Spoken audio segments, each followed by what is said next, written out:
सर्वप्रथमे आमर जीवित पवित्र परमेश्वर आश्चर्य महानाम धन्यवाद देवा संगे संगे और प्रत्येक जेते श्रोता बंधु मान को से प्रभु जीशु बहुमूल्य नाम मोर भक्तिपूर्ण नमस्कार जनाय नमस्कार।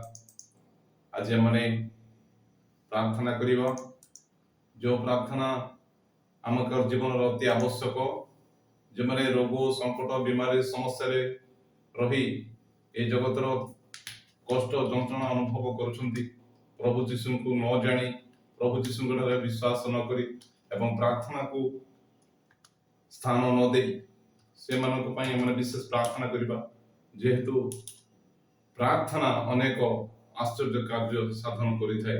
प्रार्थना ही जने रोगी रोग एवं पारिवारिक समस्या सकल विषय मुक्त करिता जेहेतु प्रत्येक विश्वासी मान जीवन में प्रार्थना गोटे मुख्य अस्त्र अटे से वाक्य मत लिखा विश्वास युक्त प्रार्थना से रोगी को सुस्थ करे।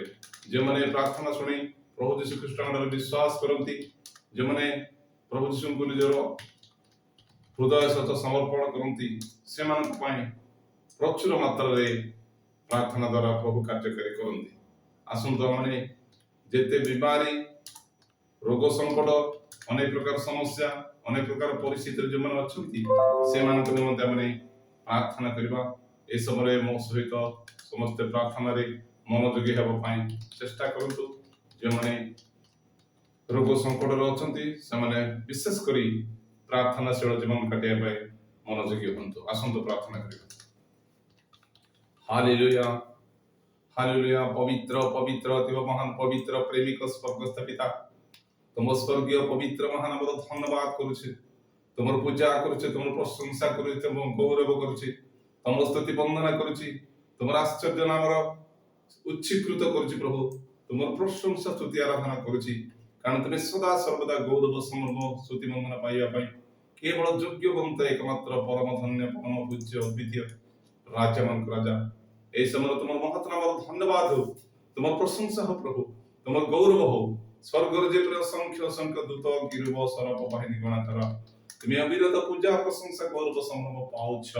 ठीक से प्रभु पृथ्वी पृष्ठर मध्य तुम अनेक साधु भक्त मान द्वारा पूजा प्रशंसा पाइबा केवल एकमात्र योग्यवंत बड़ीकृत शावक प्रभु तुम्हें आमनकर पाप सकाशे आमनकर अधर्म सकाशे ए जगत को प्रभु 2000 वर्ष तले तुम्हें आसी प्रभु अनेक रोगी मान तुम्हें सुस्थ कर अनेक रोगी मान छुई सुस्थ कर अनेक रोगी मान प्रभु तुम्हें कथा कही सुस्थ कर प्रभु एपरिक मृत मान जीवन दान कर प्रभु से प्रकार आश्चर्य कर्मकर्ता परमेश्वर तुम्हें हालेलुया हालेलुया धन्यवाद होछि तुम प्रशंसा करुछि प्रभु एतबेले विशेष निवेदन करुछि प्रार्थना करुछि प्रभु वर्तमान जे माने प्रभु रोग संकट समस्या पड़ी अर्थर अभाव अवस्था प्रभु अति बहुत छोटपट कलबल अवस्था रही प्रभु से आज तुम प्रार्थना शक्ति कौन जानी पारती प्रभु इस समय विशेष निवेदन करुछि प्रभु तुम प्रार्थना शक्ति जे गोटे रोगी को आरोग्यता दे पारे तुम प्रार्थना शक्ति जन पापी को मन परिवर्तन करि पारे पाप रोग मुक्त करि पारे से प्रकार प्रार्थना मनोयोगी होगा दियो प्रभु आज जो मैंने रोग संकट समस्या अच्छी प्रत्येक रोग संकट मुक्त करो उद्धार करो कारण तुम्हें प्रार्थना श्रवणकारी परमेश्वर तुम्हें प्रार्थना शुणी उत्तर दे प्रभु तुम्हें कार्य साधन करबा परमेश्वर hallelujah thank you lord Jesus ए समय विशेष भाव प्रार्थना करुछि तुम्हें दया कर जो माने विभिन्न प्रकार समस्यार सम्मुखीन नहीं रोग संकट समस्या नहीं मृत्युर सम्मुखीन नहीं प्रभु जदि बा से माने हॉस्पिटल रे अछंती जे माने प्रभु आज अर्थर भाव रे प्रभु कष्ट जंत्रणा पाउछंती प्रत्येक को प्रभु तुम्हें दया कर प्रत्येक को रोग मुक्त कर प्रत्येक को आरोग्यता प्रदान करो कारण तुम्हें आरोग्यकारी एकमात्र परमेश्वर तुम्हें सुस्थकारी परमेश्वर प्रभु तुम्हें रोग राज्य कर्ता एथि पई प्रार्थना करुछि निवेदन करुछि कोन विशेष भाव रे अनुरोध करुछि प्रभु आज जो परिवार मध्य जदिवा कोनसी प्रकार समस्या रहिछि आर्थिक समस्या आ प्रकार विभिन्न प्रकार जदिवा कोनसी प्रकार माया आ कोन प्रकार प्रभु साइतन को बंधन समस्या रहिछि से सब को तुम आशीर्वाद हस्त समर्पण कर प्रभु तुम्हें मुक्त कर उद्धार कर तुम्हें दया कर कारण तुम्हें दयार सागर तुम्हें उद्धार करता तुम्हें रक्षा करता तुम्हें सुस्थ करी सकल विषय समाधान करी परमेश्वर तुम छड़ प्रभु ଆମଙ୍କର ପ୍ରାର୍ଥନା ଶୁଣିବା ପାଇଁ କେହି ନୁହନ୍ତି। ତୁମେ ପ୍ରାର୍ଥନା ଶୁଣି ଉତ୍ତର ଦେ ପ୍ରଭୁ। ସକଳ କାର୍ଯ୍ୟ ଯାହାକି ଆମଙ୍କର ଜୀବନର ଅସମ୍ଭବ ଅସାଧ୍ୟ ବିଷୟକୁ ତୁମେ ସାଧନ କରିଥାଉ। ହାଲେଲୁୟା। ଏହି ସମୟରେ ବିଶେଷ ପ୍ରାର୍ଥନା କରୁଛି, ତୁମେ ଦୟା କର। ପୁଣି ବିଶେଷ ନିବେଦନ କରୁଛି, ଗୁହାରି କରୁଛି ପ୍ରଭୁ, ଆଜି ଯେଉଁମାନଙ୍କର ପୁତ୍ର ସନ୍ତାନ ନାହିଁ ବୋଲି ପ୍ରଭୁ ଆଜି ଗୁଗଲ ମିଟ୍ ଦ୍ୱାରା ଯୋଡ଼ି ହେଇ ପ୍ରଭୁ ଅନେକ ଝିଅମାନେ ପୁତ୍ର ସନ୍ତାନ ଆଶାରେ ଅପେକ୍ଷା କରିଛନ୍ତି।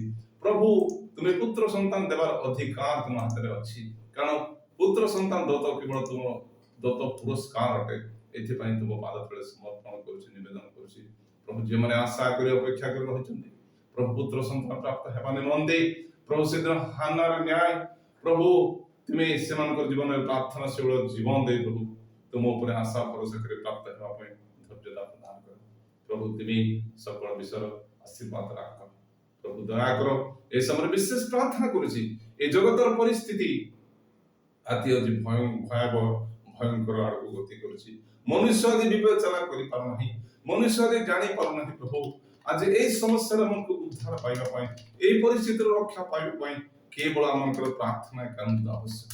କାରଣ ତୁମର ବାକ୍ୟରେ ମଧ୍ୟ ଲେଖାଯାଏ ଏହିପରି ପରିସ୍ଥିତିରେ ଯେଉଁ ସମସ୍ତ ସମସ୍ୟା ମାଡ଼ି ଆସୁଛି, ସେଇ ପରିସ୍ଥିତିରେ ଯେଉଁମାନେ ପ୍ରଭୁ ଯୀଶୁଙ୍କ ନାମରେ ପ୍ରାର୍ଥନା କରନ୍ତି, ସତ୍ୟ ଭାବରେ ପ୍ରାର୍ଥନା କରନ୍ତି, ନିଜକୁ ତୁମଠାରୁ ସମର୍ପିତ ହୋଇ ଅନ୍ତର ସହିତ ପ୍ରଭୁ ଭକ୍ତିର ସହିତ ପ୍ରାର୍ଥନା କରନ୍ତି, ସେମାନେ ଉଦ୍ଧାର ପାଇବେ।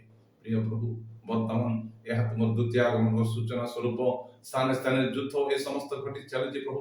ତୁମେ ପ୍ରଭୁ ନିଶ୍ଚୟ ପ୍ରକାର ଏ ସମୟରେ ତୁମ ଲୋକମାନଙ୍କୁ ଯେଉଁମାନେ ଆଜି ତୁମକୁ ଜାଣି ପାରୁନାହାନ୍ତି ସେମାନଙ୍କୁ ତୁମ ବିଷୟରେ ଜାଣିବା ପାଇଁ ଦିଅ ପ୍ରଭୁ। ନିଜ ନିଜକୁ ତୁମଠାରୁ ସମର୍ପିତ ଜୀବନ କାଟିବା ପାଇଁ ଦିଅ ପ୍ରଭୁ, କାରଣ କାଳ ମନ୍ଦ ଅଟେ।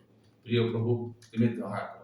ଏହି ସମୟରେ ବିଶେଷ ଭାବରେ ପୁନର୍ବାର ପ୍ରାର୍ଥନା କରୁଛୁ ପ୍ରଭୁ, ଏ ଜଗତରେ ଯେଉଁମାନେ ପାପମୟ ଜଗତରେ ଅନ୍ଧକାରମୟ ଜୀବନ କାଟୁଛନ୍ତି ପ୍ରଭୁ, ସାଇଦାନିକ ପ୍ରଭୁ ଚାପରେ ପଡ଼ି ପ୍ରଭୁ ସମସ୍ୟାର ସମ୍ମୁଖୀନ ଜୀବନ କାଟୁଛନ୍ତି, ପ୍ରତ୍ୟେକଙ୍କୁ ପରିବର୍ତ୍ତନ କର ପ୍ରଭୁ।